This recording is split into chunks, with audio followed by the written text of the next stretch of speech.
갈수록 태산이라더니 점입 가경입니다.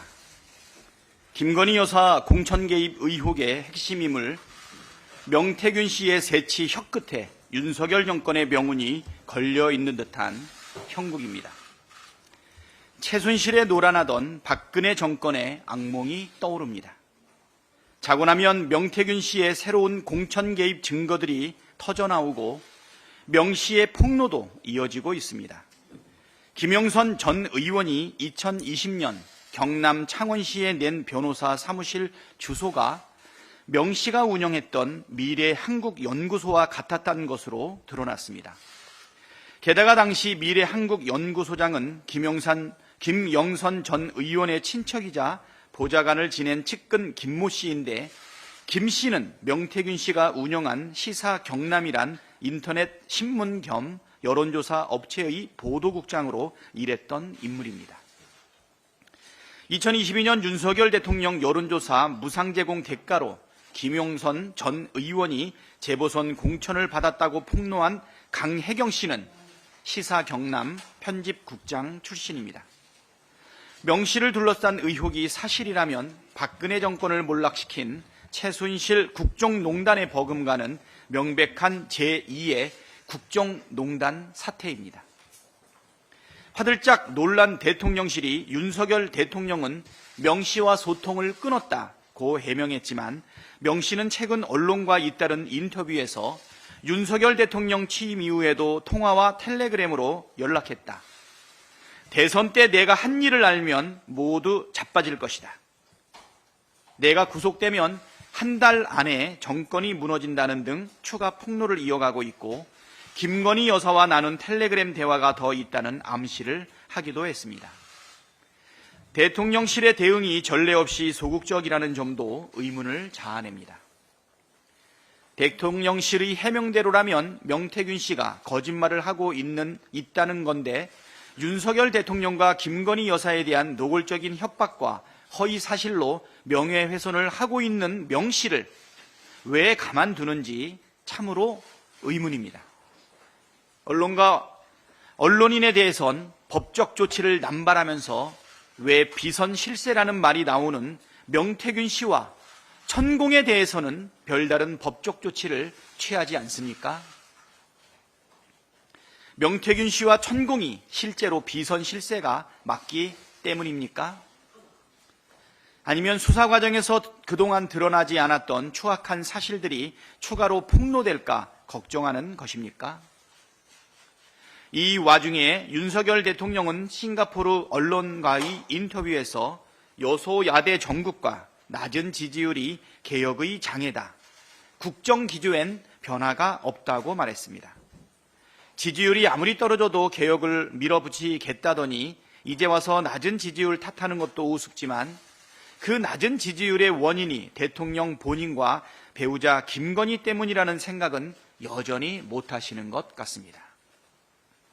정리해드리자면, 지금 개혁의 최대 장애물은 사상 최악의 거부권을 남발하며 국회를 무시하고 민주주의를 유린하는 윤석열 대통령 자신의 오만과 독선이고, 온갖 범죄 의혹이 쏟아지는데도 해명은 하지 않고 대통령 위에 대통령 행세를 하는 김건희 여사입니다.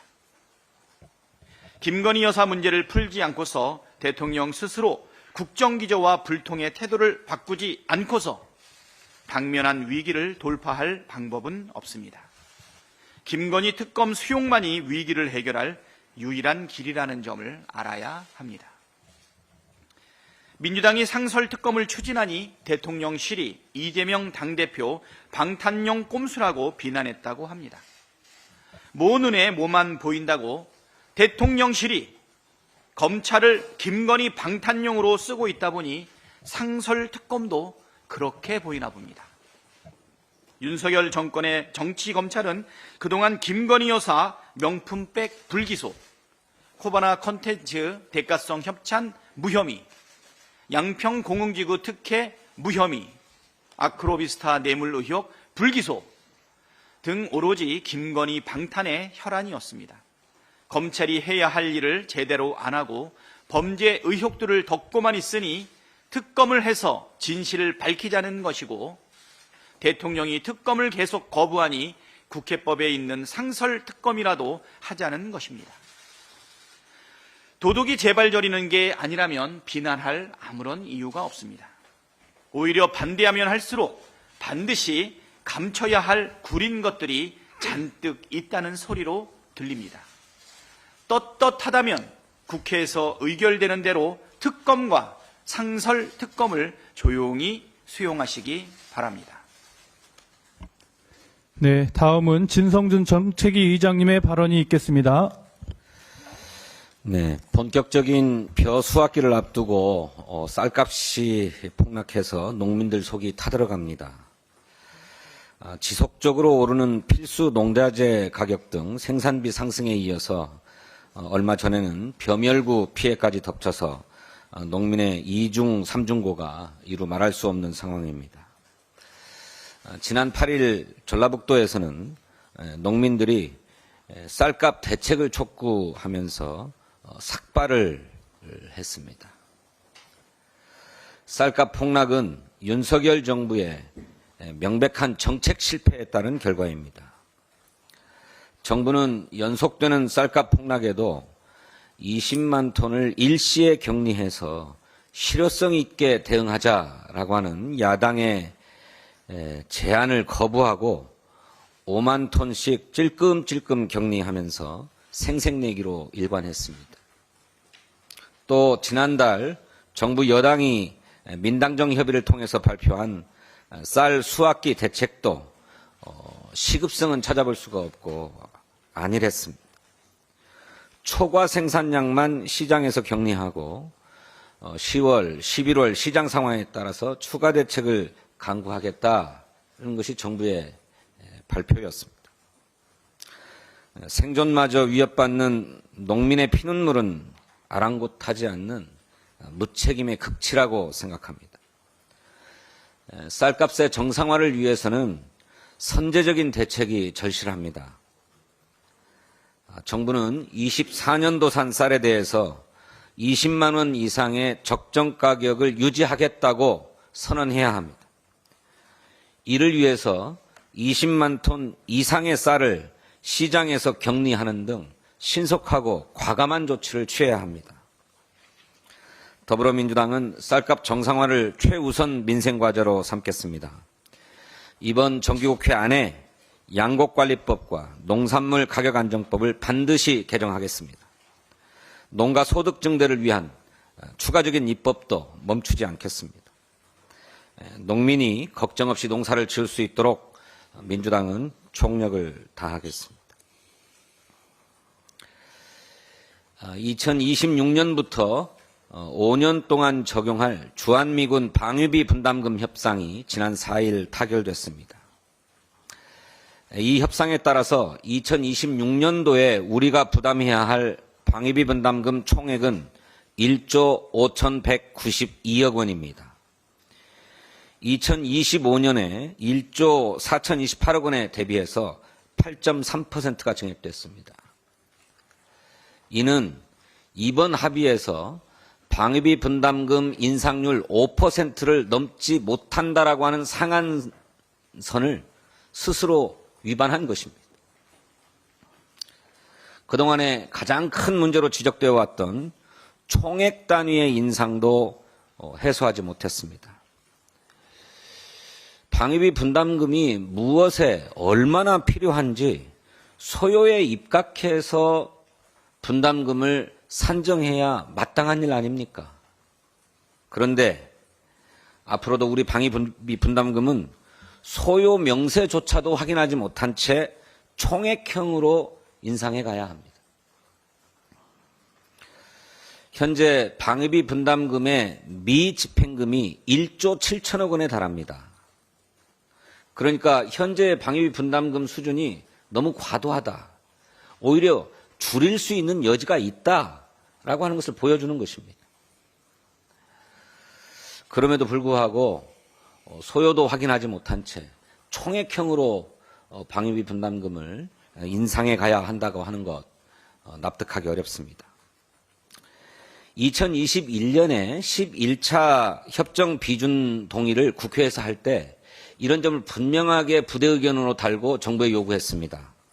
그렇지만 정부는 분담금 협상이 시작된 지 3개월이 지나서야, 그러니까 올해 7월입니다. 올해 7월에야 총액형에서 소요형으로 전환하기 위한 연구 용역을 맡겼습니다. 그러니까 이번 협상에는 전혀 반영되지 못한 것이죠. 민주당은 제12차 한미 방위비 분담 특별협정 비준 동의안이 국회에 넘어온 대로 심도 있게 검토하겠습니다. 가뜩이나 세수 부족으로 우리 장병들에 대한 처우도 제대로 하지 못하는 상황에서 과도한 방위비 분담금으로 국민에게 부담이 가중되는 일이 없도록 하겠습니다. 정부의 세수 결손 대책이 헌법에 반한다는 지적이 나왔습니다. 지난 6일 국회 예산정책처는 국회 심의 의결을 거치지 않는 방식으로 정부가 세수 결손에 대응할 경우 국회에 예산안 심의 확정권을 부여한 대한민국의 헌법 취지에 한계가 있다. 이렇게 지적했습니다. 한마디로 추경을 하지 않고 세수 결손에 대응하는 것은 바람직하지 않다, 위헌적이다, 이렇게 지적한 것입니다. 그럼에도 기획재정부는 지난 해에 이어서 올해도 지방교부세 삭감과 기금 돌려막기 카드만 만지작거리고 있습니다. 이미 작년에 세수 결손 당시에 정부는 외국환 평형기금에서 19조 9천억 원, 공공자금 관리기금에서 7조 8천억 원을 끌어다 썼습니다. 부족한 세수를 메우기 위해서 윤석열 정부가 지난 3년 동안 기금 돌려막기를 한 규모가 총 223조 3천억 원이나 된다고 합니다. 더 큰 문제는 성찰조차 없는 정부의 뻔뻔한 태도입니다. 지난해 56조 4천억 원에 달하는 역대급 세수 펑크를 내고도 정부는 세수 축의 오차율 자체 평가가 0.1%밖에 차이 나지 않는다, 이러면서 자화자찬했습니다. 2년 연속 나라 가계부를 엉망으로 만든 것도 모자라서 목표를 달성했다, 이렇게 자축하고 있는 것입니다. 정부의 이러한 태도 좌시하지 않겠습니다. 민주당은 오늘부터 시작되는 기획재정위원회 국정감사를 통해서 그 책임을 묻고 정책 대안을 마련하겠습니다. 감사합니다. 예, 다음은 박성준 원내수석님의 발언이 있겠습니다. 대통령 부부와 명태균의 끈끈한 관계 부정한다고 진실이 사라지지 않습니다. 윤석열 정권은 무슨 일만 생기면 오리발을 내밀고 화부터 내는 것이 기본 패턴입니다.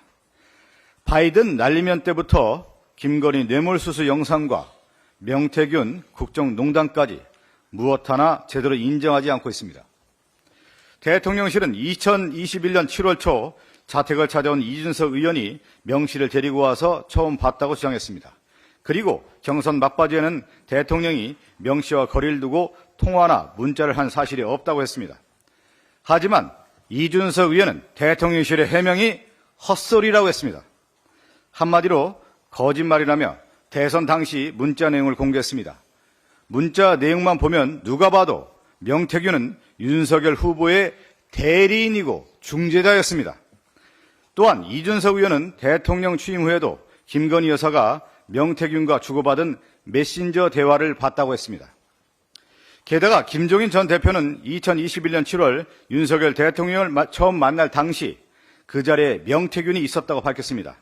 이 자리는 윤석열 대통령이 주선한 자리였습니다. 여러분 상식적으로 생각해 보십시오. 윤석열 후보, 김종인 전 대표와 이런 만남의 자리에 명태균 씨가 자리에 함께 있었다고 하면 그 명태균의 정책 위상이 어느 정도였는지, 그 영향력이 얼마나 막강했는지 그대로 드러나는 것이 사실 아닙니까? 윤석열 대통령과 김건희 여사에게 묻고 싶습니다. 도대체 무엇을 감추려고 하는 것입니까? 명태균과의 관계가 들통나면 절대 안 되는 이유가 무엇입니까? 정치 브로커가 대통령 부부를 협박해도 무슨 약점을 잡혔길래 지켜만 보는 것입니까? 윤석열 검찰 정권답게 대통령을 협박했다는 사실만으로 검찰 소환하고 구속하고 즉시 수사를 진행해야 합니다. 명태균을 그냥 지켜보는 것은 윤석열 검찰 정권답지 않습니다. 비선 실세를 두고 공당을 좌지우지하고 국정을 쥐락펴락했다는 의혹이 드러나고 있습니다. 윤 정권은 의혹이 드러날까 봐 어떻게든 감추려고 권력을 총동원하고 안간힘을 쓰고 있는 모습입니다. 우리 국민은 그렇게 호락호락하지 않습니다. 진실은 반드시 드러나게 돼 있습니다. 이번 국정감사에서 명태균을 불러 진실을 밝혀내고 책임을 묻겠습니다. 한동훈 대표에게도 한 말씀 드립니다. 지금 한가하게 김건희 여사의 공개 활동 자제나 말할 때입니까? 대한민국이 지금 김건희 블랙홀에 빠지고 있습니다. 약속했던 특검법은 도대체 어떻게 된 것입니까?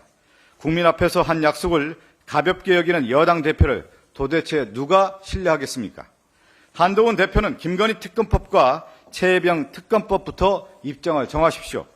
제대로 된 정치인이라면 그것부터 정리하는 것이 순리입니다. 이상입니다. 네, 다음은 박선원 국방위원회 위원님의 발언이 있겠습니다. 네, 안녕하세요. 인천 부평구의 국회의원 박선원입니다. 지난 화요일 10월 8일 국방부 본부와 국방부 직속부대에 대한 국정감사가 있었습니다. 국방부에 대한 첫 국정감사에서는 대통령 집무실의 졸속 이전에 따른 부작용에 대한 지적이 이어졌습니다. 대통령 집무실이 용산으로 이전하는 바람에 연쇄적으로 대한민국을 지키는 국방 핵심 시설이 이동될 수밖에 없는 상황에 처해 있습니다.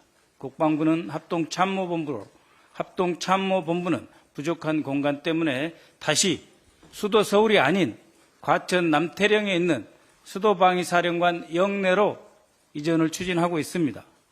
이 과정에서 국민의 혈세 2,400억이 또 들어갈 예정이라고 합니다. 그런데 이 2,400억에는 작년도에 말한 지하 지휘시설 2,300억이 빠져 있습니다. 두 개를 합치면 4,500억입니다. 여기에 C4I, 현대전의 지휘통신 시설 장비가 들어가게 되면 이것도 1조 원 가까이 들어가는 것입니다. 대통령 집무실의 용산 이전으로 사이버 사령부 이전, 국방부 별관에 위치해 있던 국방부 사이버 작전사령부의 이전, 이미 수백억이 들어갔고, 그런데 윤석열 대통령은 496억밖에 안 될 것이라고 했습니다. 그저께 국감에서 나온 액수로는 이미 1조 원이 넘어서 2조 원을 향해 달려가고 있습니다. 한편 국방장관 김영현의 국정감사 수감 태도도 문제입니다. 충암파 대통령 출신 고교 1년 선배인지는 몰라도 충암파 충암고 출신만 챙기고 국정감사에서 오만 불손한 태도는 과연 역대급이었습니다. 이 나라에 기운이 뻗치고 뭔가 잘 나가고 최대 융성기를 맞은 것은 군과 정부 내의 충암고 세력뿐이라는 느낌이 확실하게 확인되었습니다. 그런데 윤석열 정부하에서 국민들은 얼마나 고통받고 있는지 전혀 느끼지 못하고 외부 세계와 단절된 채 그야말로 깊은 샘물에 갇혀서 우물에 갇힌 개구리와 같은 존재였습니다. 차마 입에 담기도 어려운 비하 언어를 사용을 하였습니다. 국회의원들에게 호통치는 모습은 마치 전두환 차지철을 연상케 하였습니다. 그러한 지적에 오히려 감사하다, 존경한다, 차지철 발꿈치에도 못 따라간다, 그렇게 댓거리를 합니다. 제정신이 아닙니다. 차지철이 누구입니까? 박정희 대통령의 경호실장으로 온갖 전횡을 일삼다가 자신이 지켜야 할 대통령 총 맞게 하고 본인도 그 만찬장 구석 화장실에서 총 맞아 죽은 사람입니다. 김영현 장관이 차지철 존경 운운하는 발언은 자신의 고등학교 후배이자 현 대통령에 대한 모독, 엄청난 불충, 배신입니다. 정상적인 집권 세력이라면 내부 자체 정리 대상입니다. 반복합니다. 이것은 불행을 애고하는 불길한 징조이기 때문에 정상적인 집권 세력이면 자체 정리 대상입니다. 그 위에 따로 노는 윤석열, 김건희, 김영현, 이들은 누구입니까? 쉽게 흥분하고 감정을 주체하지 못하는 대통령, 국방장관, 영부인. 품격은 사라지고 이 나라는 날이 갈수록 위태로워지고 있습니다. 한편 대통령은 야전 부대에 방문해서 통조림과 전투 식량을 많이 보급하라 하고 또 초급 간부 수당 등 장려금을 확실히 인상시키겠다 약속했습니다. 장병들, 초급 간부들 얼마나 학수고대하고 있는지 모릅니다. 그런데 잘 아시다시피 통조림 보급은 되고 있지 않습니다. 전투 식량은 전시에만 먹는 것입니다. 올린다는 초급 간부 처우 개선 수당은 오히려 삭감되었습니다. 우리 장병들의 급식비 1,000억 원 이상 삭감되었습니다. 이러고도 국방합니까? 장병 없이, 초급 간부 없이 국방 가능합니까? 존경하는 국민 여러분, 더불어민주당 국방위원들은 이 정부가 손 놓은 초급 간부 처우 개선 예산, 우리 장병들 급식비를 국회 차원에서 증액될 수 있도록 최선을 다하겠습니다. 이 두 가지 문제는 이미 저희 당에서 국정감사 시작 이전부터 지적해왔고 최선을 다하겠다 다짐해왔습니다. 윤석열 정부의 무능한 국가안보 정책, 안보의 실종을 더불어민주당이 대신 책임지겠습니다. 감사합니다. 예, 다음은 강준현 정무위원회 위원님의 발언이 있겠습니다. 정무위원회 간사 강준현입니다. 지난 8일 국민권익위를 대상으로 정무위원회 국정감사가 있었습니다. 이날 권익위 국정감사는 한마디로 김건희 여사 호위대를 자처한 정부 여당의 아나무인 난장판이었습니다. 권익위 정승윤 부위원장은 지난달 전원위원회에서 순직한 부패 방지국 김 전 국장이 김건희 여사 디올백이 아니라 이재명 대표 헬기 이송권 때문에 괴로워한 것인데 일부 언론이 조작했다면서 고인의 진실까지 왜곡하는 악행을 저질렀고 자신을 고발한 야당 위원들을 전부 고소하겠다고 말했습니다. 이에 국정감사장에서 정승윤 부위원장을 상대로 해당 발언의 진위를 묻자 정승윤 부위원장은 마치 기다렸다는 듯이 맞다고 시인했습니다. 자신의 부위원장직 사직 수리가 되는 날 야당 의원들까지 고소 고발하겠다는 분명한 선전포고이자 겁박이었습니다. 자신의 행동이 수많은 국민의 공분을 야기했다는 사실을 자각하기는커녕 국민을 대표해 국정감사를 하는 국회의원을 상대로 협박을 서슴지 않는 행태는 타락하고 변절된 윤석열 정부의 권익위에 오늘을 증명했습니다. 이러한 정승윤 부위원장을 감싼 것도 모자라 야당 의원을 모독했던 정무위원장의 행태 역시 지적하지 않을 수가 없습니다. 정승윤 부위원장의 도를 넘는 겁박에 국회 차원의 경고 조치를 정무위원장에게 정식 요구했으나 정무위원장은 오히려 겁박당한 야당 의원들을 나무라면서 독단적으로 국정감사 정회를 선언했습니다.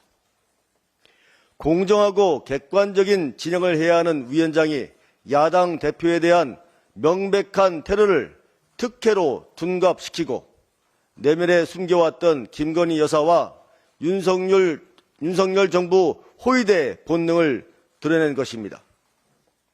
국정감사장에서 대놓고 국회와 국민을 겁박한 정승윤 부위원장 그리고 야당을 모욕한 정무위원장에게 다시금 심각한 유감을 표하며 반드시 사과하고 재발 방지 의사를 표명할 것을 촉구합니다. 이후 마땅한 조치가 없으면 국회를 모욕한 정승윤 부위원장에 대한 추가 고발을 적극 검토할 것입니다. 아울러 오늘은 금융위원회와 국책은행인 산업은행, 기업은행을 대상으로 국정감사가 열립니다. 장기적인 고금리에도 느슨했던 대출 규제, 부실한 부동산 PF 지원으로 가계부채 2천조 원의 시대를 만들어 서민의 부담만 늘리는 윤석열 정부의 반서민적 무근본 금융정책을 민주당은 낱낱이 꼬집을 것입니다.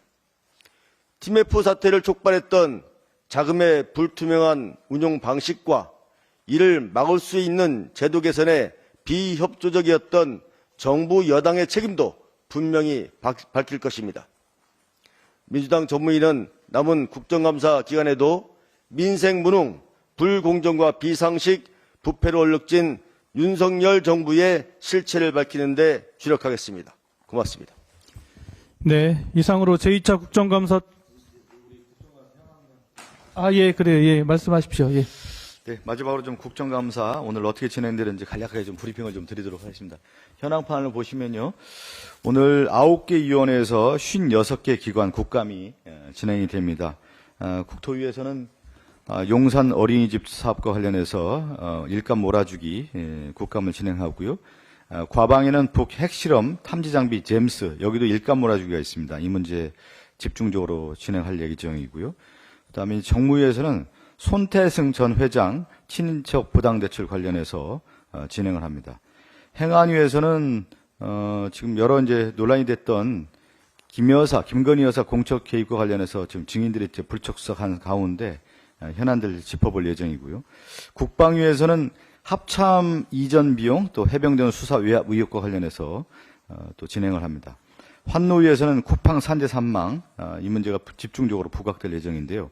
오늘 주요 증인 참고인을 보면 정무위에서는 앞서 말씀드린 것처럼 손태승 사태 관련해서 임종용 우리금융 회장, 지주 회장으로는 최초 출석이라고 합니다.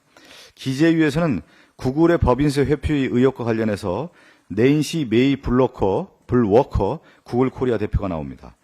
과방위에서는 삼성전자 기흥사업장 방사선 피폭 사건과 관련해서 윤태양 삼성전자 부사장이 증인으로 출석하고요. 환노위에서는 쿠팡 산재 관련해서 홍용준 쿠팡 대표와 정종철 대표도 출석합니다. 국방위에서는 임성근 전 사단장, 이종섭 전 국방부 장관이 출석하게 됩니다. 이상입니다.